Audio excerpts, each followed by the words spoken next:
ശബരിമല സ്വർണ്ണക്കൊള്ളയിൽ ഉണ്ണികൃഷ്ണൻ പോറ്റിക്ക് 1.5 കോടി രൂപ നൽകിയെന്ന് ബെല്ലാരിയിലെ വ്യാപാരി. രേഖകൾ ഗോവർദ്ധൻ SITക്ക് കൈമാറി. സ്മാർട്ട് ക്രിയേഷൻ സ്ഥാപകൻ പങ്കജ് ഭണ്ഡാരിയെ കസ്റ്റഡിയിൽ വാങ്ങി ചോദ്യം ചെയ്യും.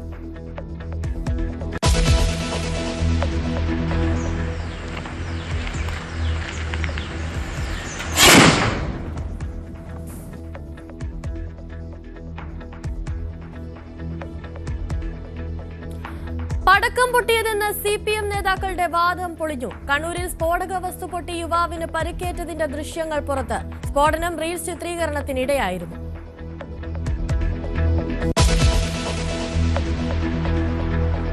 തദ്ദേശ ജനപ്രതിനിധികളുടെ സത്യപ്രതിജ്ഞ നാളെ. മേയർ, മുനിസിപ്പൽ ചെയർപേഴ്സൺ സ്ഥാനത്തേക്കുള്ള തെരഞ്ഞെടുപ്പ് 26-ന്.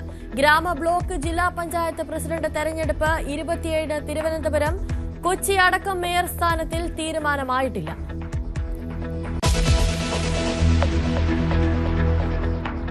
ലൈംഗികാരോപണ പരാതിയിൽ സംവിധായകൻ PT കുഞ്ഞുമുഹമ്മദിന് ഇന്ന് നിർണായകം. മുൻകൂർ ജാമ്യാപേക്ഷയിൽ തിരുവനന്തപുരം സെഷൻസ് കോടതി ഇന്ന് വിധി പറയും. പരാതിക്ക് പിന്നിൽ ഗൂഢാലോചനയെന്ന് പ്രതിഭാഗം വാദം.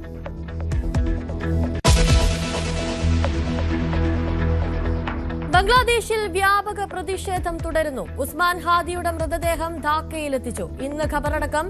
ജനങ്ങൾ ശാന്തത പാലിക്കണമെന്ന് ഇടക്കാല സർക്കാർ.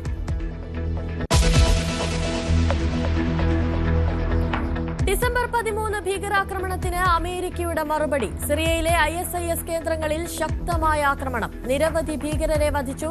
ആക്രമണം നടത്തിയത് സിറിയൻ പ്രധാനമന്ത്രിയുടെ അറിവോടെയെന്നും അമേരിക്കൻ പ്രസിഡന്റ്. അഞ്ചാം T20യിൽ ദക്ഷിണാഫ്രിക്കയെ തകർത്ത് ഇന്ത്യക്ക് പരമ്പര. 232 റൺസ് വിജയലക്ഷ്യം പിന്തുടർന്ന ദക്ഷിണാഫ്രിക്കയ്ക്ക് നേടാനായത് 201 റൺസ്.